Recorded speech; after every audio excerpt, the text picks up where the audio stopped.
Welcome to Foxtecc. Today, let's go over how to receive a video on your iPad. There are multiple ways to do it, and the best method depends on where the video is coming from.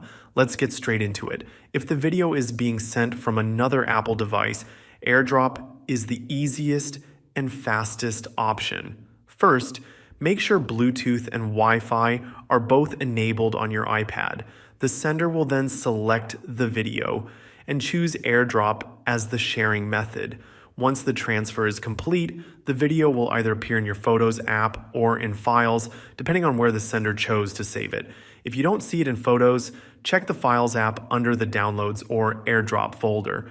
Another way to transfer a video is using a USB cable and a computer.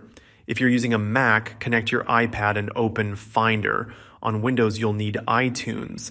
Once connected, you can either sync the video or drag and drop it manually to your iPad's storage. This method is useful for larger files that might take too long to transfer wirelessly.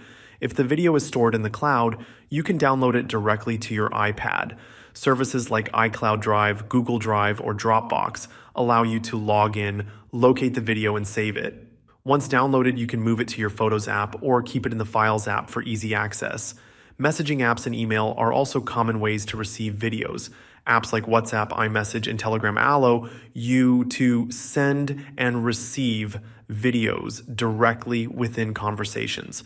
When you receive a video through these apps, you can usually tap and hold on the video to save it to your Photos app. If someone emails you a video attachment, you can download it directly from the email and save it wherever you prefer. That's it for today's video.